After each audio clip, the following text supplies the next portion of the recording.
आज मैं जिस बारे में बात करने जा रहा हूँ उस फिल्म का नाम है कंगवा और उसके लीड जो स्टार हैं सूर्या, मैं उनके बारे में भी बात करने जा रहा हूँ। क्या ज़रूरत पड़ी होगी किसी एक्टर को जिस एक्टर ने अपने ही रीजन में, मैं तमिलनाडु की बात कर रहा हूँ, तमिल फिल्मों की बात कर रहा हूँ, जहाँ उसने बहुत नाम कमाया और शोहरत कमाई हो, उसको वो इंडस्ट्री छोड़ के मुंबई शिफ्ट होना पड़े, अपना बेस यहाँ बनाना पड़े, that too with a family. Kanguva की फिल्म की बात कर रहा हूँ और उसी को लीड कर रहे हैं सूर्या। सूर्या की जो आखिरी लास्ट फिल्म थी वो थी ईटी, जो बहुत बड़ा डिजास्टर थी, बहुत बड़ी सुपर फ्लॉप फिल्म थी। उससे पहले उन्होंने एक थिएट्रिकल रिलीज दी थी 5 साल पहले, एन कीजे, वो भी इतना कामयाब नहीं हो पाई, 100 करोड़ नहीं कर पाई जहाँ तक मुझे पता है। बात सिर्फ यहीं खत्म नहीं हो रही है, आपको समझना पड़ेगा कि क्यों वो शिफ्ट हुए हैं। कमल हसन साहब की एक फिल्म आई थी विक्रम, और उसमें जब जब फिल्म खत्म हो रही है, नॉर्मली ना नए किरदारों को इंट्रोड्यूस करा जाता है, तो सूर्या का इतना पावरफुल विलन का रोल इंट्रोड्यूस किया था रोलेक्स, उसका भी कुछ हुआ नहीं। मतलब ये कहा गया था कि अब इस पे खास एक स्पेसिफिक फिल्म बनेगी जिसमें ये विलन होंगे सूर्या साहब, वो भी कुछ हुआ नहीं। क्या इन सब बात की निराशा है उनके अंदर जो उन्हें यहाँ शिफ्ट होना पड़ा। मैं कंगवा की अगर बात करूं तो पिछले 2-2.5 साल से फिल्म बन के पड़ी हुई है। 6 महीने पहले इसका टीजर आया था, 2 महीने, 1 महीना तो इसका ट्रेलर, 1 महीने पहले इसका ट्रेलर आया, 6 महीने पहले इसका टीजर आया था। मतलब कहीं पे भी जा नहीं रही है, ये डब्बे में बंद फिल्म थी जिसको बाहर निकाला गया। This is what I have information about the film. तो इतना सब कुछ हो चुका है और कहीं ना कहीं कुछ बहुत इंपॉर्टेंट हुआ है सूर्या की लाइफ में, जो उन्होंने मुंबई की तरफ रुख किया है, यहाँ वो शिफ्ट हुए हैं। विक्रम वाला एग्जाम्पल मैं आपको दे चुका हूँ। रोलेक्स इतना पॉपुलर, इतना मशहूर किरदार होने वाला था और लोगों ने बहुत उसके बारे में बस भी बहुत अच्छी थी, वो भी नहीं हुआ। तो कहीं मुझे ऐसा लगता है कि सूर्या का करियर तमिल इंडस्ट्री में कहीं नहीं जा रहा था, तो उनको लगा कि चलो यार मुंबई शिफ्ट होते हैं और बॉलीवुड में हिंदी बेल्ट में ट्राई करते हैं, एज पर माई सोर्सेज। अब वो कंगवा को लेके आ रहे हैं, कंगवा में लीड हैं और उनके साथ जो अपोजिट में उनके विलन हैं वो बॉबी देओल हैं। और बॉबी देओल को ट्रेलर और टीजर के माध्यम से ऐसे पेश करा जा रहा है कि एज इफ हम लोग बाहुबली देख रहे हैं, जबकि फिल्म को लेकर जीरो बज है, कहीं पे भी बज नहीं है, लेकिन प्रेजेंट ऐसे ही करा जा रहा है। और जो ये फेस ऑफ है सूर्या और बॉबी देओल साहब के बीच में, वो 30 मिनट का है पूरी फिल्म के अंदर। I am not confirming it, this is what I got to know through my sources. उसके बाद पूरी की पूरी फिल्म कॉमेडी एक्शन का फिल्म है, कुछ खास कुछ नया नहीं है।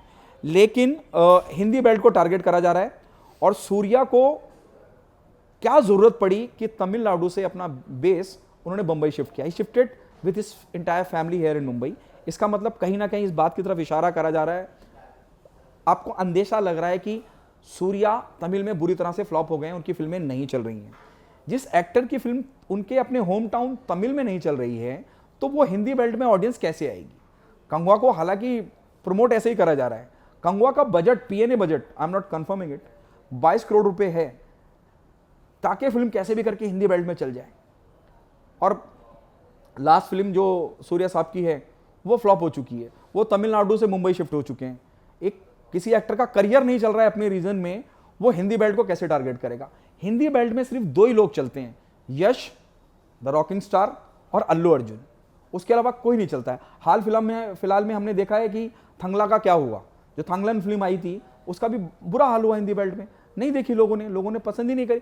लोग पसंद तो तब करेंगे जब एक्टर को जानते हो, लीड एक्टर को जानते हो। सूर्या की भी कोई इतनी ज्यादा ख्याति नहीं है, लोग नहीं जानते हैं उनको, लेकिन पूरी पैकेजिंग, पूरा माहौल इस तरह से सेट करा जा रहा है। फेस ऑफ सूर्या, एक तरफ बॉबी। देखिए बॉबी देओल एनिमल में चल गए, इसका मतलब ये नहीं है कि हर जगह और सिर्फ बॉबी देओल पे फिल्में नहीं चलती है ना भाई। आप किसी एक्टर के साथ, लीड एक्टर के साथ काम कर रहे हैं तो सिर्फ विलेन को देखने तो जाएंगे नहीं भाई, हीरो का भी तो कोई योगदान होना चाहिए। हीरो को हिंदी बेल्ट में कोई जानता ही नहीं है। और with all D respect, Tamil Nadu में जहां के वो हैं, जहां की इंडस्ट्री से वो ताल्लुक रखते हैं, वहां उनकी फिल्में नहीं चल रही हैं। मजबूरी में उनका अपना बेस मुंबई में शिफ्ट करना पड़ रहा है, क्योंकि मुझे लग रहा है कि यहाँ कुछ हो जाए, बॉलीवुड में कुछ कहानी बन जाए या करियर सेट हो जाए। करियर डूबता हुआ वहां हो चुका है पूरा का पूरा, तो यहाँ आ गए हैं। मतलब मुझे नहीं लग रहा कि ये कोई बहुत कामयाब फिल्म होने वाली है, ये भी एक बहुत बड़ा डिजास्टर होने वाली है हिंदी बेल्ट में।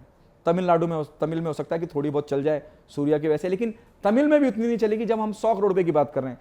यहाँ बोला ये जा रहा है कि फिल्म 1000 करोड़ करेगी, कैसे कर लेगी 1000 करोड़ भाई। 1000 करोड़ एनिमल जैसी फिल्म करने में टाइम लग गया, अब इतनी बड़ी हिट है स्त्री 2, वो भी 1000 करोड़ नहीं पहुंची है। और यहाँ कंगवा को ऐसे करा जा रहा है, वो माय गॉड पता नहीं क्या है। तो ये जो साउथ से मुंबई की तरफ रुख कर रहे हैं या बॉलीवुड की तरफ रुख कर रहे हैं स्टार, खास करके सूर्या जैसे एक्टर्स, उनको ये समझना पड़ेगा कि हिंदी भाषी ऑडियंस की चॉइसेस बहुत अलग है। साउथ को भी पसंद करते हैं, प्यार करते हैं, स्नेह देते हैं, लेकिन उसके लिए आपको यश होना पड़ेगा, उसके लिए आपको अल्लू अर्जुन होना पड़ेगा। ऐसे ही उठ के सिर्फ एक फेस ऑफ दिखाने से नहीं होने वाला ना काम। ये बहुत बड़ी डिजास्टर होने वाली है हिंदी बेल्ट में, ये मुझे ऐसा लगता है। और प्लीज़ आप बताइए, आप मेरे इस ओपिनियन से, इस राय से कितना इत्तेफाक रखते हैं। If you disagree with my opinion please comment box में बताएं। But this is what I am seeing, मैं ऑब्जर्व कर सकता हूँ कि थांगलंग के बाद एक और डिजास्टर हिंदी बेल्ट में, बहुत बड़ी डिजास्टर, उसका नाम है कंगवा। फिलहाल के लिए इतना ही, अल्लाह हाफिज़।